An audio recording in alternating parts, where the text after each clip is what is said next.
오늘은 문화가 달라서 오해할 수 있는 국제학교 선생님, 그리고 외국 선생님들에 대한 이야기를 하려고 합니다. 아이들을 학교에 보내다 보면 문화가 달라서 담임 선생님을 이해하지 못하고 좀 소통에 대한 문제가 생기는 경우가 있는데요. 저도 국제학교에서 일을 해봤기 때문에 여러분들께 몇 가지 말씀드리고 싶은 부분들이 있어요. 문화의 차이가 커서 생기는 오해 첫 번째. 선생님이 생일날 결근하신다. 외국에서는요, 본인의 생일날 일을 하지 않고 하루를 쉬면서 자신의 인생도 돌아보고 또 자신만의 날을 즐기는 그런 문화가 있어요. 저도 처음에 의아하게 생각했던 부분이긴 한데요. 근데 같이 외국인 선생님들과 일을 하다 보면서 굉장히 이런 걸 많이 봤거든요. 물어도 봤어요. 근데 선생님이 말씀하시기에 "이 날은 나의 날이기 때문에 나에게 시간을 쓰면서 보내고 싶다."라고 하시더라고요. 그래서 저는 이제 그게 이제는 맞다고 생각을 하는데요. 아직까지 인제 그거에 대해서 그런 문화의 차이를 모르신다면 "선생님이 오늘 왜 안 오셨어, 학교에? 아, 오늘 생일이라고 안 오셨어? 이상한데?" 이렇게 생각하실 수가 있어요. 그래서 말씀을 드리고 싶었고요. 그다음에 두 번째로 말씀드리고 싶은 거는 이제 국제학교 선생님들이 한국말을 잘 못한다고 아니면 못 알아듣는다고 생각하시는 분도 계세요. 근데 대부분이 저 같은 경우도 그랬지만 학교에서 인제 선생님들께 한국말을 하지 않았으면 하시거든요. 그래서 인제 한국말을 못하는 척 해야 되는 분들도 많이 계시고 저도 그랬지만 근데 이거는 인제 어쩔 수 없이 학교와의 계약이기 때문에 그렇게 지켜나가야 되는 건데요. 그거를 생각 못 하시고 앞에서 한국말로 어떤 얘기를 하신다든지 좀 무례할 수 있는 말을 하신다든지 아니면 아이들이 뭐 실수로 그런 말을 한다든지 적는다든지 이렇게 하시면 뭐 저 같은 선생님이나 교포 선생님들뿐만 아니라 외국 선생님들도 한국에서 일을 하시면서 다 알아들으시는 한국말들이 굉장히 많으시거든요.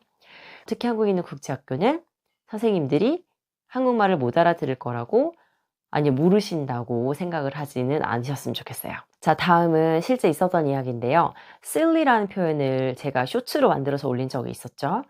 silly라는 표현 때문에 오해가 생기는 경우도 저도 봤어요. 저도 실제로 한번 있었던 일인데 사실 선생님들이 silly라는 단어를 쓸 때 바보 같다는 얘기를 하는 게 아니거든요. 근데 네이버에 제가 찾아보니까 한국 국어 사전에는 silly란 단어가 바보 같은, 어리석은 이렇게 나와 있더라고요. 근데 그게 아니라 silly는 조금 이렇게 좀 개구쟁이 같은 이런 뜻이에요. 그리고 되게 귀엽고 또 활발하고 분위기 메이커고 약간 이런 의미가 들어가 있는 거예요. 그리고 여러분들이 어린이 책을 보면 아시겠지만 아이들이랑 엄마랑 이렇게 동화책을 보시면 장난을 치면서 "You're silly." 이렇게 하면서 귀엽게 이렇게 코를 탁 터치한다든지 이런 문장 표현들이 나온단 말이에요. 그러면은 이 silly라는 게 전혀 바보 같은, 어리석은이란 뜻을 가진 단어가 아니라는 거를 알 수 있으실 거예요.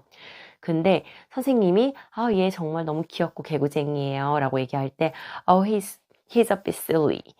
근데 그게 진짜 귀엽고 막 깜찍하고 막 활발하고 이런 액티브한 얘기를 하는 건데 인제 인제 학부모님들이 받아들이실 때 "우리 애가 바보 같다고?" 이렇게 하는 경우를 진짜 많이 봤거든요.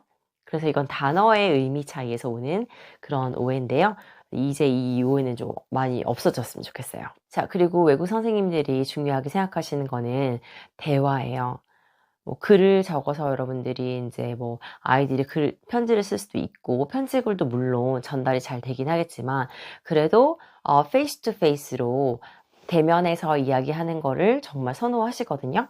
근데 저도 마찬가지예요. 텍스트 메시지가 저는 가장 인제 대화의 수단이 안 되는 것 같고요. 왜냐면 짧게 짧게만 얘기를 해야 되고 또 바로바로 응답이 오지 않기 때문에 이거는 제일 인제 비효과적인 대화 방법이라고 생각을 하고요. 특히 외국 선생님들이 많이 그렇게 생각을 하시거든요. 그래서 이렇게 직접 대면해서 얘기하는 게 가장 좋은 것 같아요. 어떤 일이 생기면 만남을 한번 청해 보시고 그리고 만나서 같이 얘기를 하시는 게 가장 선호하시는 방법이실 겁니다. 자, 그리고 선생님들을 teacher이라고 부르지 않거든요. 해외에서는 또는 국제학교에서는 Mr. 또는 Mrs, Miss, Miss로 이야기를 합니다. Hi, Miss Sun. Hi, Mr. Sullivan. Hi, Miss Kim. Hi, Miss Smith. 이렇게 불러주셔야 돼요. 그래서 우리나라에서 생각하는 teacher이라고는 부르진 않는다. 이 말씀도 드리고 싶었고요. 자, 그리고 또 중요한 건 눈을 보고 이야기하는 게 너무너무 중요해요. 이것도 문화의 차이라고 보실 수가 있겠는데요. 항상 이야기할 때는 다른 곳을 보지 않고 아이들이 선생님의 눈을 바로 바라보고 이야기할 수 있도록 많은 노력이 필요하고요. 또 도움을 주시는 게 좋을 것 같아요. 그리고 마지막으로 말씀드리고 싶은 거는 어떤 이제 피지컬 터치인데요. 제가 미국에서 전교사 따면서 이제 배웠던 것 중에 하나가 아이들의 머리를 만지지 않는다. 아이들과 단둘이 큰 아이들 특히 단둘이 교실에 남아있지 않는다. 그리고 아이들에게 어떻게 이렇게 터치를 하지 않는다. 이런 것들을 배웠었거든요. 그래서 이제 물론 친해지면은 허그도 하고 그렇게 하겠지만 초반에 이제 친해지기 위해서 그렇게 하는 것 그러니까 좀 불편한 적이 있을 거란 말이에요, 선생님들이. 그래서 인제 그런 것들은 쪼끔 주의시키고 선생님들이 퍼스널 스페이스가 필요하다. 이거를 꼭 말씀드리고 싶어요. 그래서 예를 들어서 리세스 시간이나 뭔가 선생님이 혼자 이렇게 뭘 하고 계실 때 가서 선생님이 어떻게 터치를 한다든가 이러지 않는다. 선생님도 아이들에게 마찬가지로 가서 아이들이 뭐 집중하거나 일을 하고 있을 때 가서 터치하거나 이런 일이 없을 거거든요. 그래서 이거는 좀 문화적인 차이라서 이것도 인제 제가 직접 경험했던 일이라 말씀드리고 싶었어요. 이외에도 여러분들이 몰라서 오해를 했었는데 풀렸던 일이나 아니면 더 알고 계신 이야기들이 있다면 댓글로 남겨주시고요. 다음 시간에 저는 또 영상으로 찾아뵙겠습니다. 감사합니다.